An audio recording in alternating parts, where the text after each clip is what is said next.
Well, okay, friends. Yep, Doc South here, and gee, my wife Sandy did it again. She is always out there digging up these great antiques to sell at her booth up at Slatington Antique Center. And boy, she come up with a doozy the other day. She come walking in. She had she's all covered in dust and stuff from rooting through people, the various flea market booths and such. And she had, I said, "How'd you do?" She says, "Well, I did okay." And she says, "Here, look at this. Look at this thing." And she knew I was going to really like it, so she made me close my eyes. And when I opened my eyes again, she had this. She says, "Look, no, this is not a gun, although it could be." Okay, stick 'em up, Black Bart. Yeah. Hate to tell you, South, there's no barrels in these guns. Oh. Okay, well, I'll put my hands up. No, but this is a very old steam whistle. Yes, it's a steam whistle. This baby, my God. Now, this is not a big one. As steam whistles go, this is actually kind of I would say sort of a medium one. Yeah, there are bigger, quite bigger. But basically, yeah, you would hook this up to a source of steam, preferably a boiler. It would have been an old boiler. Now, this could have been in a tugboat, a small fishing vessel, maybe on a switcher locomotive in a freight yard, maybe even in a school, perhaps, a school boiler. And you would screw this into the steam header where the steam's coming out of the boiler to go do its work. Okay. And then what you would do, there'd be like a spring-loaded or even maybe a faucet handle, but generally I think a spring-loaded valve. You would yank on that, the valve would open up, steam would flow through, and it'd come out like gangbusters, eventually out of the boiler, probably up onto the roof of the building, and then come through this.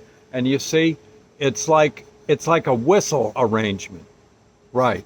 Now I'm assuming that the steam goes up the middle, or it may be diverted, but it can't get out up here, so it must kind of reverse itself or get stuck somehow.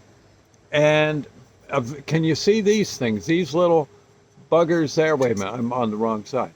Yeah, there. I don't know if you can see them, but there's like little holes there that would let the steam go flying through. And, well, eventually it's be like a penny whistle, only it's steam. Right. And I'm sure this could be heard for quite a distance. There actually are bigger ones.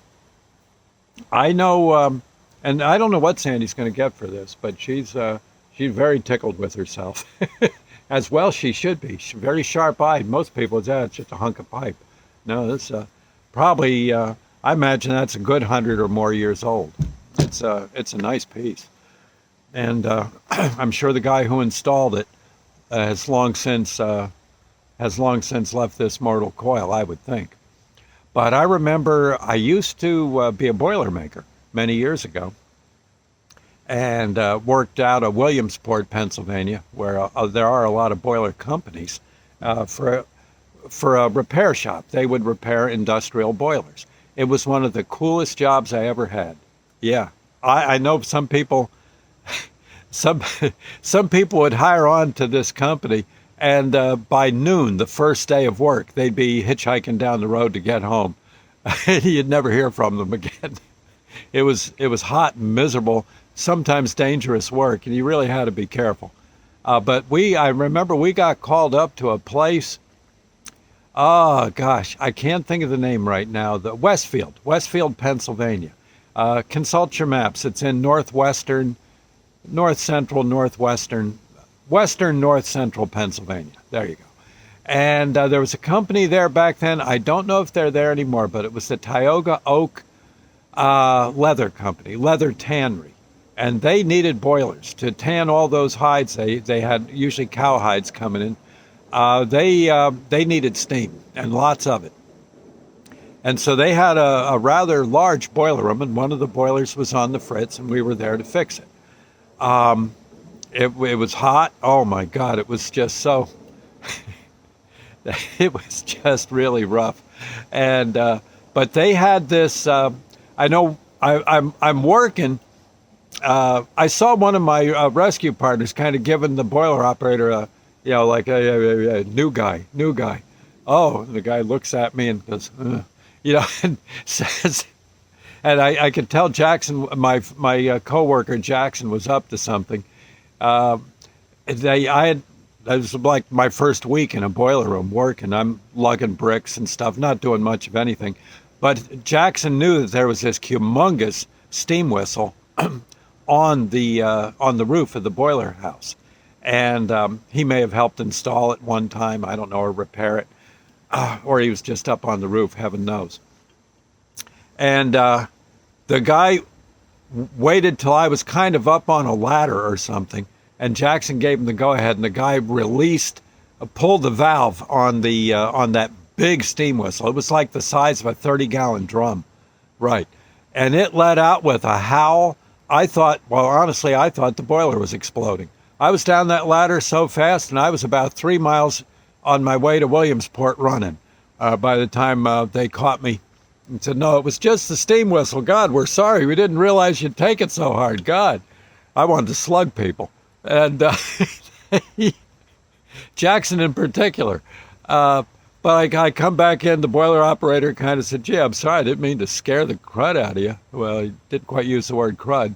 I said, well, you did. Holy mackerel, what was that? He says, that's our steam whistle. He says, here, here, come on outside the boiler room. I think I can show it to you. And up on the roof was this thing that was like the size of a 30-gallon drum up there. It was a big steam whistle. And he says, yeah, we use this to tell the guys, when the shift starts, when you got 5 minutes till the shift's over, lunch. And then the fire company uses it if there's a fire. I have a code for, fire, accident, police needed, that kind of thing. And it's sort of the alarm for the town.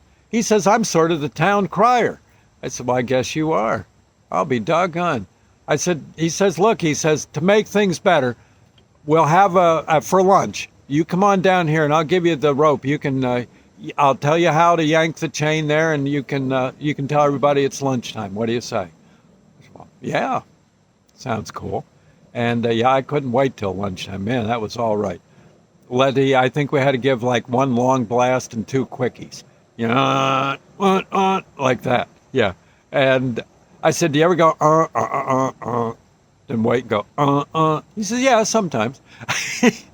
He says, that calls the rescue squad. Yeah, no, I'm just kidding. But it was an amazing piece of equipment. And it was old, like this one of Sandy's. That one had been up there a while. And the guy would have been the boiler operator would have been, the fireman would have been heartbroken. Would have been heartbroken if something happened to that whistle. And it was pretty cool.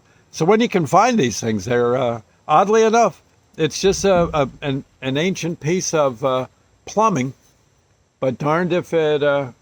Sandy will do very well with this. And I bet you this thing would still work. You got to get a lot of steam into it blowing out, but I'll bet you someone snags that quick. That might even be really old, for all I know. I don't know. I don't see anything that looks like welding on it. It looks like it's all screws and well, then again, I don't know. Right up here. No, I think that's something that was fit into place. This little disc here. I'm sorry, I didn't mean to aim it at you. Yeah, but you see this disc? I don't know if that's wedged into place or not. I don't know, but it's something. That baby could really howl, I'll bet you. Yo, you'd hear that. That would wake you up. Yep. Anyway, I thought I'd say. Anyway, I hope you like that. Whenever I find some of these cool things she finds, I'll let you know and give it a little notice. Sandy's always looking for antiques. If you got some you're selling. She has to get them pretty cheap to resell them, but I know she'd at least talk to you. Okay, so again, Doc South Show at yahoo.com. Doc South Show at yahoo.com, and you'll we'll get in touch. Mostly she's in Northwest Jersey. Yeah, mostly. Sometimes Northeastern Pennsy too. Okay? But anyway, I thought you'd like that. I'll see you later. Thank you, and God bless. Okay, bye now.